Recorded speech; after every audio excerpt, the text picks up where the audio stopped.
عودة الأهلي من جديد. والله العظيم الأهلي بجد كان وحشني. ليفربول بكرة بإذن الله، وريال مدريد بكرة، وعودة الدوريات من جديد. عارف أنا ما نزلتش فيديوهات الفترة اللي فاتت دي ولا أي حاجة، بس علشان كان في توقف دولي. نزلت بعد صعود المنتخب على طول والفوز على جيبوتي، نزلت فيديو. ما نزلتش فيديو عن غينيا وكده. اعذروني برضو انا مشغول بس حبتين. بس من النهارده بقى خلاص، قلت خلص ماتش الاهلي وايه ونزل الفيديو. الاهلي بيكسب فرقه كده اسمها ريو نيفو حاجه كده يعني، 1-0. في ماتش يعني انا بقول الاهلي لعب شوط اول بس، فاهم؟ اللعيبه نزلت تمشي رجلها وبتاع، ومتفائل جدا بالمدرب. هنتكلم عن كل حاجه عن الماتش. المهم طالما وصل لك الفيديو، انزل يا باشا، انزل اللايك واعمل اشتراك علشان ان شاء الله نقفل 1000 مشترك على اخر الشهر ده باذن الله. انزل ادعمني بلايك واعمل اشتراك للقناه وفعل زر الجرس علشان يوصل لك كل فيديوهاتي. حاجات بوم. ويلا بينا. اول حاجه الاهلي بدأ بالتشكيله طبعا اللي احنا كنا عارفينها. محمد الشناوي، ياسر ابراهيم، ياسين مرعي على اليمين، محمد هاني على الشمال، كوكا. جاي لك انا محمد هاني ها. في نص الملعب مروان عطيه وبن رمضان وتريزيجيه. على اليمين زيزو، على الشمال بن شرقي، اللي حرفيا بن شرقي ما جاش يا جماعه، بجد بكلمك جد. ومحمد شريف برضو شبه بن شرقي اخوه، ما جاش الماتش. آه الاهلي نازل من اول دقيقه ضاغط. قدرنا نستحوذ بشكل كبير جدا في الشوط الاول على الكوره. طبعا يعني محمد هاني المبدع، محمد هاني يا جدعان. احنا بقى عندنا باكات بتهاجم، اقسم بالله باكات بقت بتهاجم. انا زي ما قلت لك قبل كده، قلت لك المدرب ده، احنا مش بتوع كفته يعني يا جماعه، ده حاجات بديهيه. قلت لك المدرب ده عنده الباكات والجناحات دايما بيبقى مطير الباكات والجناحات بتوعه بشكل كبير ومديهم حريه هجوميه. بس زي ما هو مديهم حريه هجوميه، لازم المعلم ترجع تدافع. هخليها على السكه على الدور. المهم النهارده محمد هاني بيقدم ماتش من احسن الماتشات والله اللي شفتها له. بجد محمد هاني النهارده هجوميا كان فاتح جبهه ايه، يخرب بيت جمالك. انا عايزك تثبت على كده مع المنتخب ومع الاهلي. بقى بيعدل من عرضياته. لا بنشوف بقى عرضيات بتترفع يا جماعه. بنشوف اوفرات زي الناس. حتى كوكا يمكن ماشي كويس، بس بقى برضه كوكا كان مساند بن شرقي هجوميا، بس بن شرقي ما كانش موجود نهائي. متفائل جدا بالمدرب. مدرب دخل مع الفرقه من اول ماتش، واقف على الخط بيحرك اللعيبه وعمال يقول ده اضغط وده تعالى وده، فاهم؟ وعجبني جدا برضو التبديلات اللي عملها. تبديل زي قفشه بقاله اكتر من مثلا 5 6 ماتشات ما بيلمس الملعب، يعني ما بينزلش اساسا. وتبديلة احمد عبد القادر عايز يجرب كل الفرقه، نزل ديانج ونزل عبد القادر ونزل قفشه. ما لقاش فايده من بن شرقي فنزل طاهر، فبلاش فايده برده من طاهر. فهنعمل ايه طيب؟ ما ده اللي عندنا يعني.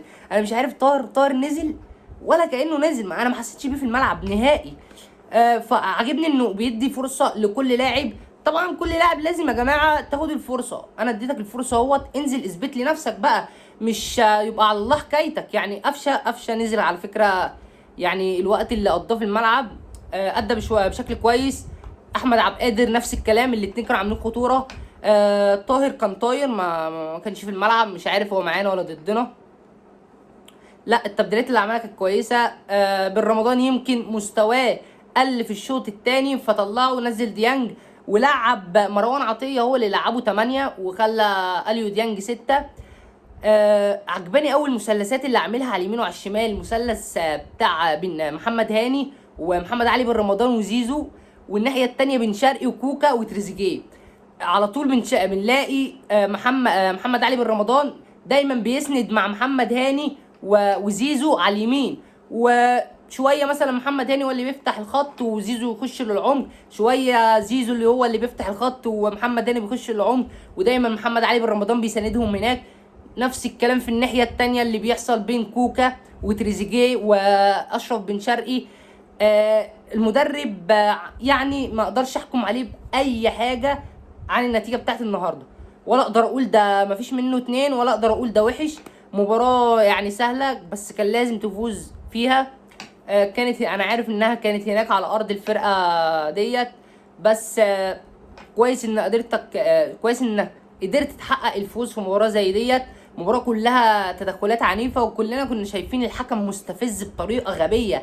يعني المفروض اصلا في طردين او اقل حاجه طرد للاعب. كان المفروض ياخد انذار من اول لقطه وياخد انذار تاني، بس يعني هو عمال يهدد كل واحد، عيب تعملش كده يا ابني، اضربك على ايدك. مش عارف، مش عايز يطلع انذار. فلا، حكم مستفز قوي. يعني كان في تدخلات عنيفه جدا على لعيبه النادي الاهلي النهارده، بس كانت الدنيا ماشيه.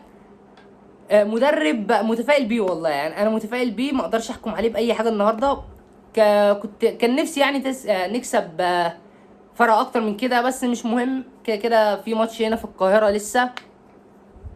والله يعني ماتش مش صعب على النادي الاهلي، احنا كنا عارفين اصلا يعني ماتش سهل جدا يعني، والريتم بتاعه مش سريع. الفرقه انت زي ما انت عارف فرقه على قدها جدا.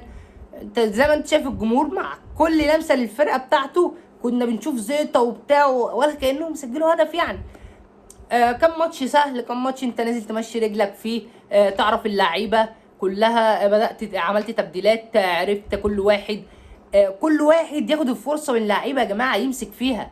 قفشه، انت خدت الفرصه، امسك في فرصتك واثبت نفسك. نفس الكلام على عبد القادر بن شرقي مش احسن حاجه، تريزيجيه يعني كويس ماشي الحال. فانت امسك في الفرصه اللي بتجيلك بايدك واسنانك. انا عارف النهارده عبد القادر يمكن نزل 10 دقايق عمل فيها خطوره. عبد القادر على فكره والله لعيب كويس جدا، لعيب محدش يختلف على امكانياته العاليه جدا. يمكن عنده مثلا في الفينش بتاعه، بس ده اللي نقدر نمسكه عليه، يعني الفينش بتاعه مش احسن حاجه. بس لا، لعيبه النهارده كان في فرصه، اكتر من فرصه يقدر يشوط بيها وما كانش بيعمل كده، كان بيباصي لزمايله. فلعيب مش اناني برضه، لعيب لا هو لو عايز يثبت نفسه بقى وبتاع، انا لا انزل اشوط وعايز اجيب جول عشان اثبت نفسي وبتاع. بس لا، عبد القادر ما عملش كده. اكتر من فرصه كانت المفروض تتشاط، بس هو كان بيباصي لزمايله. قفشه نفس الكلام. قفشه على فكره لعيب كويس، يمكن هو بيبطئ رتم اللعب شويه، بس محدش يختلف يا جماعه على امكانيات قفشه طبعا. ايوه انا معاك ان الكره الحديثه ما ينفعش لعب قفشه بطيء، يستلم بظهره ويلف ماشي، كل ده انا عارفه، بس هي دي يعني امكانيات اللعيبه اللي عندنا في مصر هنا، وما باليد حيله يعني.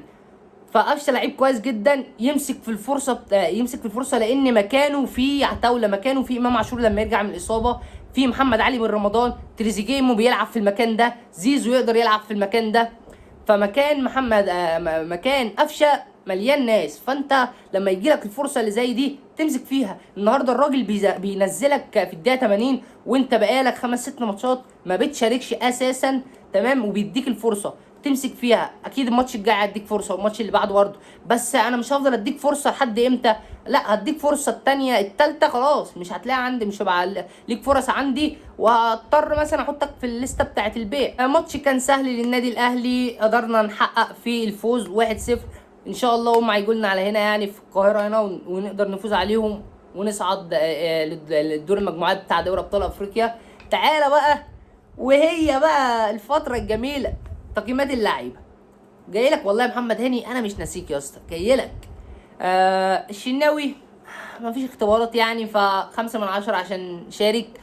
ياسين مرعي يا جماعه، والله بيقدم عظمه. وانا وانت اهو، والايام ما بينا، ده هيبقى عبد المنعم نسخه منه، نفس اللي بيعمله عبد المنعم. الريسك اللي بياخده مثلا انه يلم لعيب، حتى اللعب بالدماغ. لا لعيب يجي منه، لعيب بيعرف يطلع بالكرة كويس جدا، لعيب يجي منه قوي. ياسين مرعي. ياسر ابراهيم ادى ماتش كويس، ياسين مرعي ياخد 8/10، والله 8/10 ومش بجامله نهائي. ياسر ابراهيم ماتش كويس لياسر ابراهيم، يعني ياخد 6/10. محمد هاني 9.5/10، 9.5/10، ونجم، هو نجم الماتش النهارده محمد هاني بدأنا نشوف تحسن بشكل كبير قوي في الاوفرات اللي بيرفعها. لا، محمد هاني خلي بالك هيبقى ليه دور مهم قوي مع يستروب، وهتشوف محمد هاني نسخة السنة دي غير أي نسخة أنت شفتها. كوكا، أنا عذر كوكا بيلعب في مركز غير مركزه وبيحاول يأدي فيه. والله كوكا كان المفروض كان هيتباع لقاسم باشا ده، ومش عارف في حاجه وقفت الصفقه يعني في الاخر خالص، ان فرقه قاسم باشا دي عايزه تقسم على 3 اقساط، مش عارف 700 دولار 700 الف دولار، فحوار كده يعني. بس هو اللعيب بيحاول يأدي في المكان اللي بيتحط فيه، وهو الباك الشمال احنا ما عندناش. زي ما انت شفت رحنا جبنا شكري اتصاب، حتى كريم فؤاد اللي بيلعب في المكان ده مصاب. يعني مش عارف احنا ليه طلعنا كريم الدبيس حتى لو اعاره يعني. انت ما عندكش في المكان ده ناس خالص. انا ما اعرفش بصراحه انت طلعته ليه، حتى لو طلعته عشان تجيب شكري ما كانش ينفع تطلعه. تعالى بقى نص الملعب، مروان عطيه مأدي ماتش كويس جدا. بنشوف الكروسات اللي بيعملها، يا عالمي عالمي اقسم بالله. الكرة التوليه بتاعته بتبقى بالمسطره. لا مروان عطيه مستواه بيتطور يا جماعه، يوم عن يوم، ماتش عن ماتش. وعلى فكره ديانج بنسبه كبيره جدا هيطلع. انا حتى لو ديانج طلع، ديانج على فكره هيبقى خساره لاي فرقه لما يطلع منها. بس انت عندك بديله هنا، مروان عطيه اللي بيأدي بشكل كويس جدا وبيقدر يعمل حاجات اليو ديانج مش بيعرف يعملها، وهي مثلا انه يقدر بيلعب وشه، بيعرف يطلع بالكره بشكل كويس جدا. الكره اللي بيعملها. ديانج عنده مشكله لما بيجي يستلم بظهره بيبقى بيودينا في داهيه، يعني لما بيستلم وفي لعيب ضغط عليه من ظهره بتقطع عليه وبيلجلج وما بيعرفش يعمل حاجه، واحنا قلنا الكلام ده قبل كده. لو اليو دانج يعني طلع فانت تقدر تجيب بديله يعني. كان في كلام على اللي هو اوجستين منصور ده الفلسطيني يبقى بديل مروان عطيه، وهيبقى بديل كويس. تعال نروح محمد علي بن رمضان، جه في الشوط الاول كان عامل ماتش كويس جدا في الشوط الاول، ياخد مثلا 7/10، كويس 7/10. زيزو كان عامل ماتش برضو حلو، ياخد 6/10.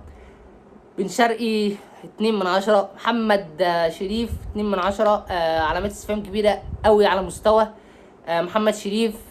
كان بيأدي بشكل كويس في المباراه الوديه، بعد كده جاب جون في ماتش افتتاحيه الدوري، بس بعد كده ما شفناهوش نهائي. محمد شريف تحركاته زي الزفت. محمد شريف الكوره اللي بتجيله بيضيعها بشكل ساذج قوي. لا علامات استفهام كبيره. وبشوف ان جراديشار يبدا على محمد شريف على فكره. وبس كده. انزل لو لسه ما عملتش لايك، انزل اعمل لايك واعمل اشتراك للقناه وفعل زر الجرس علشان يوصلك فيديوهاتي دعما ليا. ما تنساش تعمل لايك. سلام.